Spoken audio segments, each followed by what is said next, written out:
All right, ladies and gentlemen, a very pleasant good afternoon, good evening to you, wherever you are joining us and watching with us this afternoon on our Wisdom to Live By. I am so glad that I am able to come and to be able to share with you and to be able to leave some nuggets with you. I thought I wasn't going to do it. My son and his family, they are visiting. The children, the grandchildren are there, and you can stop them. So if you do hear some noise in the background, that's the children there. So please bear with this. I'm not going to keep you very long, but I am just so delighted to have all of you today with me to share this moment. I believe that those of us that are coming on and we make it our duty to be on there in the afternoons, I believe that you are going to receive some nuggets that's going to be a blessing to you, to be able to help you out. So we want to be able to go right into it, but since you have taken the time, let me just greet those of you that are on here with me. Karen Winston, my beloved sister Dionysia Clovis there, Camellia Madison, hello to you. Katina, God bless you. Bless Rewrite. Bobby Rafter, a good afternoon. Shannon, my daughter, anytime we come on, she is there. Monica Span, we are just so glad to have you with us. And Patricia and Renz Valderrama. It's very early in the morning in Japan, but she is here with us. Linda Thompson, Mary Benoit, Marcia Estrada is with us. Diana over there in Bedford is with us. So I just want to welcome all of you and say it's an honor to have you. I am glad that you have decided to join us. And we're not going to have yesterday's episode taking place there. I have made sure that everything is all right. So how many of you are ready? You are ready for today's nuggets. Remember, on this afternoon broadcast, we are dealing strictly with principles of wisdom.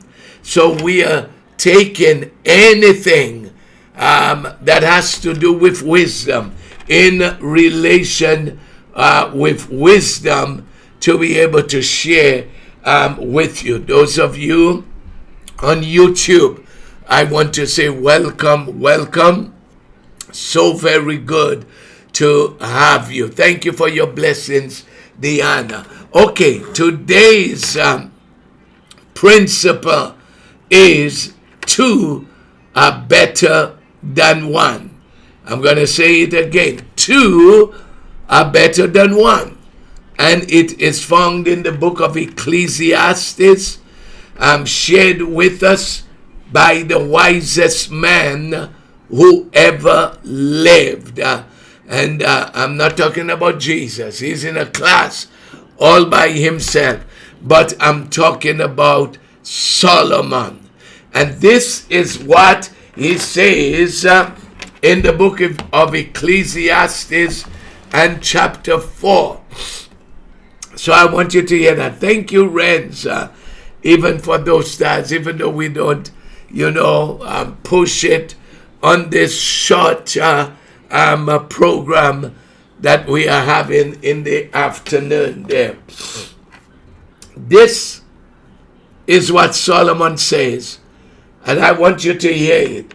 He said, I observed another example of something meaningless under the sun. This is the case of a man who is all alone, without a child or brother, yet who works hard to gain as much wealth as he can. Listen to this. But then he asks himself, who am I working for? Why am I giving up so much pleasure now? It is all so meaningless and depressing. But let's go to where I really want. Thank you, Linda Thompson. And that is from verse 7. Now I'm going to verse 9, which is what we want to talk about. Solomon says, two are better off than one, for they can help each other. Listen to that. And what can they help each other to do? To succeed. to succeed. Let me go back again and read it for you. It says, two are better off than one, for they can help each other to succeed. He says, if one person falls, the other can reach out and help. But someone who falls alone is in real trouble. That's in the Bible, people.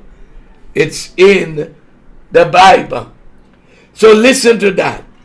It says, likewise, two people lying close together can keep each other warm. But how can one be warm alone?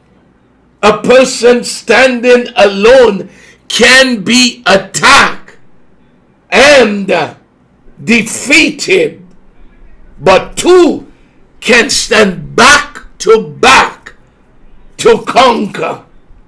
Three are even better, for a triple braided cord is not easily broken. I want you to hear me, because on this afternoon programs, as I said, we are strictly going to deal with nuggets that have to do with wisdom, the principle of wisdom. And Solomon says, what we read early on, he said, two people are better than one, for they can help each other succeed.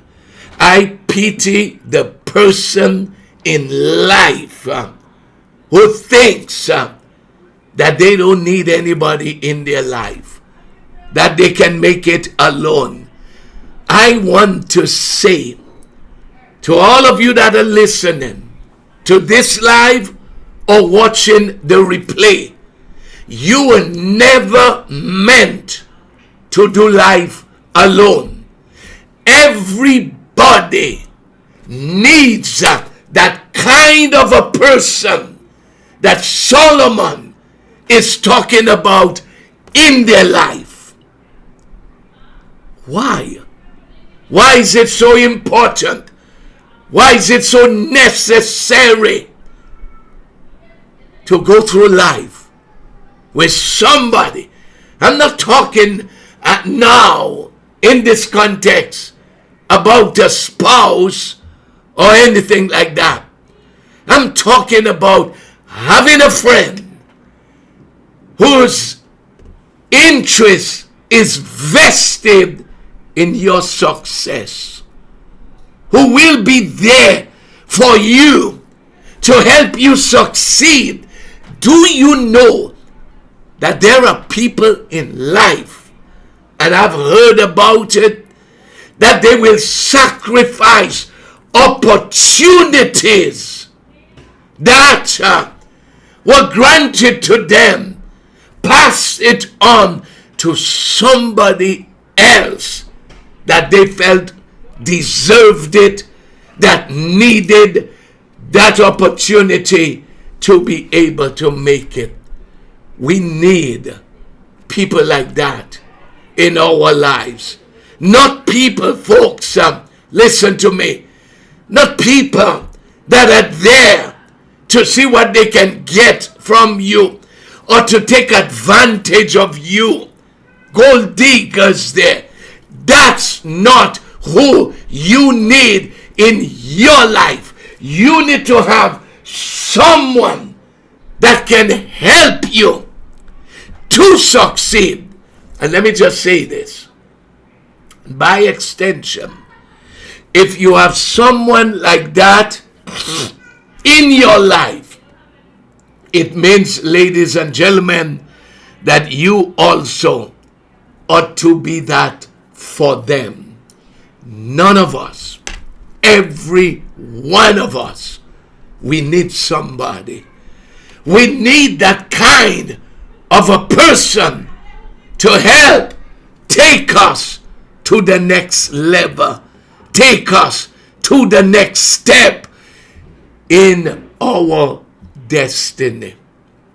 Do you have a friend like that in your life that you can say, I know that they are vested in my success, in my making it in life, without getting jealous, even when I begin to flourish and I begin to succeed? Are they the ones that will put you on their shoulders, carry you over the obstacles that you are facing?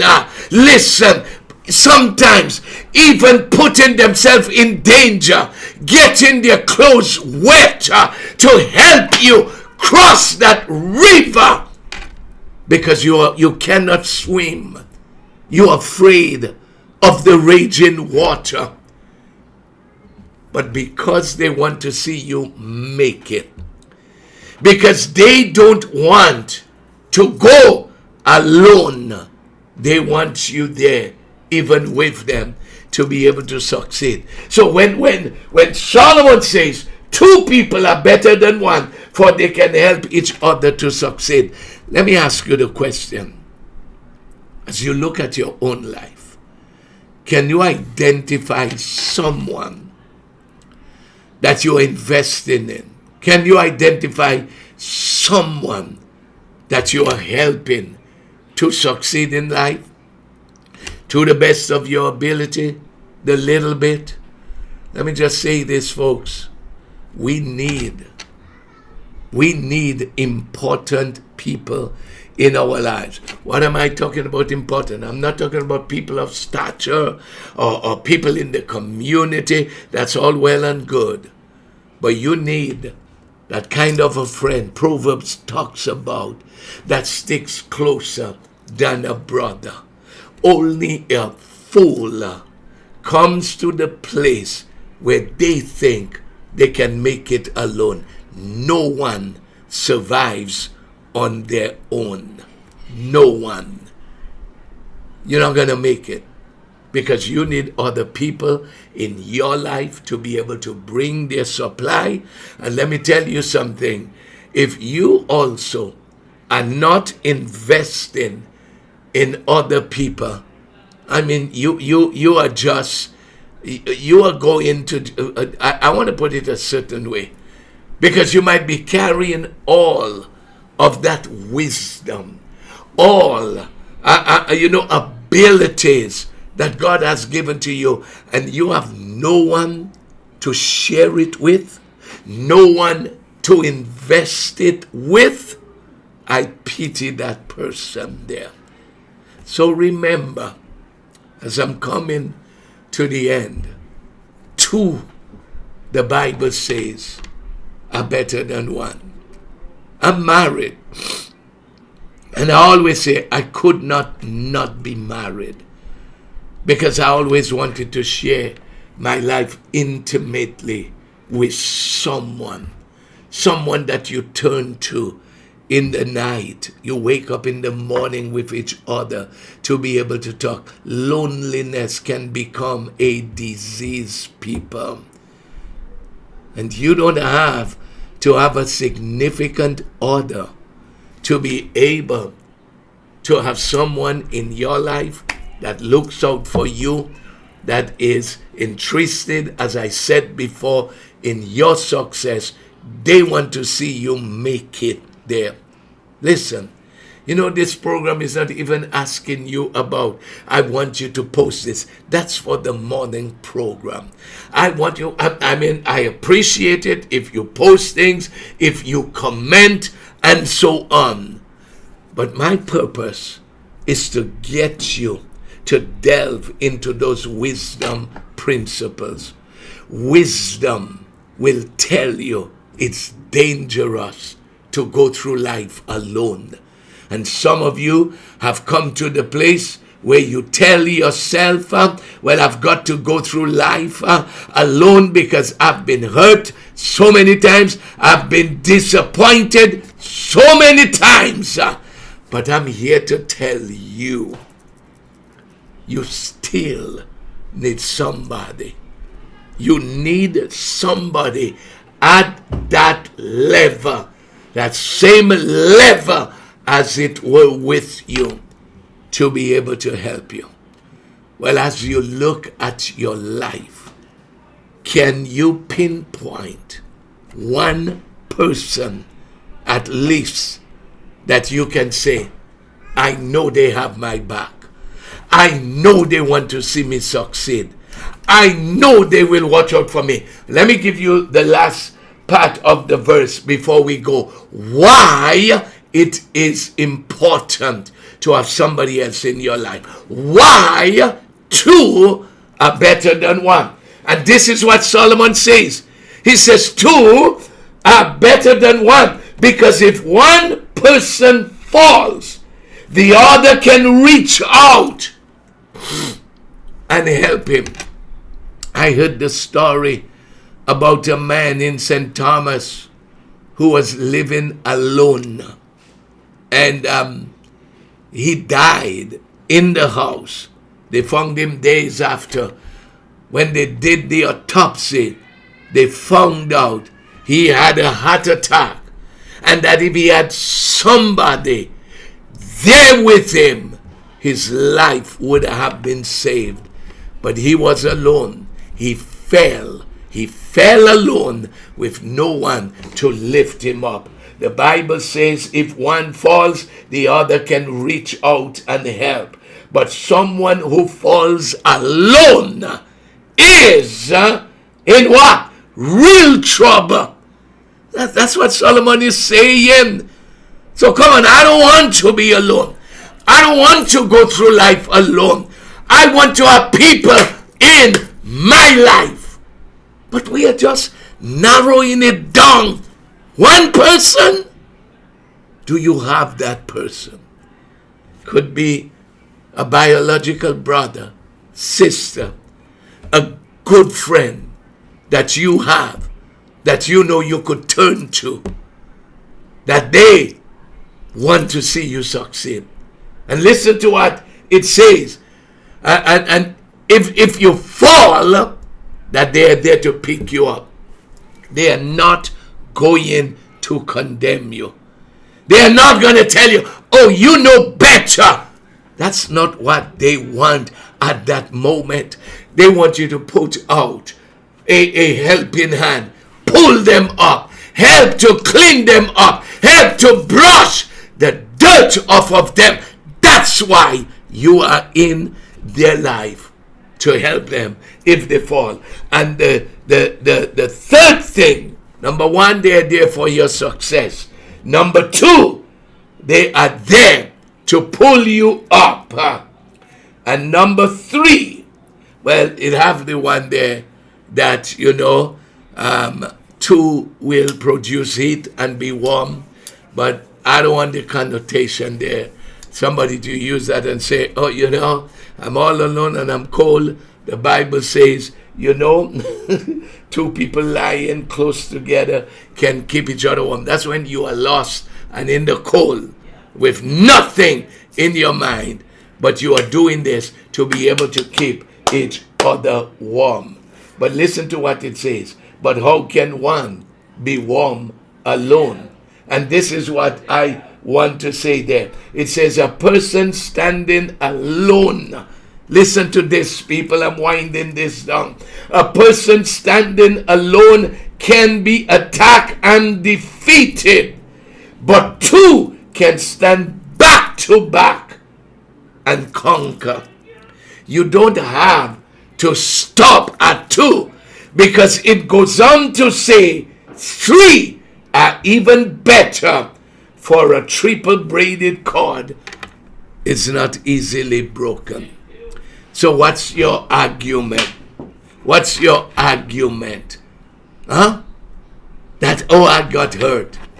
I was in a relationship and I thought that I was going to get married. I was already engaged.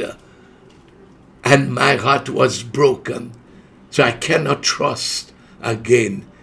You don't know what you're missing out on. When you relegate your future to your past hurt, you are hurting yourself even more. You need that person that the Bible is talking about there in your life to help you succeed, to lift you up if you fall, to keep you warm, but that one is for marriage, to keep you warm and to stand and fight with you. These 4 things. Well, forget about the third one, but let me ask you, do you have these 3 things in your life? The married ones, I hope your husband or your wife is not sleeping in a different room to you, because the Bible always meant for you to be sleeping together to keep each other warm. Do you have such people in your life? Because it makes the journey so much easier, people, when we have people in our lives. You know what the Bible says? The Bible says a man that wants friends must show himself friendly. You cannot be arrogant. You cannot be hot-tempered, because people will not want to be around you. You must be attractive in your spirit, in your mannerisms, that people, when they get into relationship, will say, where have you been all my life? You are the kind of friend that I've been looking for there. No ulterior motive there. Who's in your life? Who is in your life? Some of you will say, I thought I had someone. I've been there too, people. I've had to let go people that I thought were going to help me to my destiny, to fight for me and with me. And I've been disappointed. I had to let them go. But God has brought other people into my life. I don't just want 1. I don't just want 2. I don't just want 3. Are you listening to me there? We need people. And I pray that today's edition of, I almost said let's talk, that's my wife. Today's edition of Wisdom to Live By, nuggets of wisdom that we are sharing with you, will help you to make proper decisions, and also to be careful of who you allow into your life, because they can either help you succeed or they can hold you terribly back there. The choice is yours. Well, I want to thank you for giving me those few moments to be able to share with you. I thank all those of you who came on. We want this to be able to grow. I want to the best of my ability in the afternoons. That's why we cannot have a set time. We'll try to be able to keep it about this time, but there are times that I have to be going, I have to be out, I have to be traveling, but I will do my best to be able to come. It's purely about wisdom there, the wisdom of having people in your life.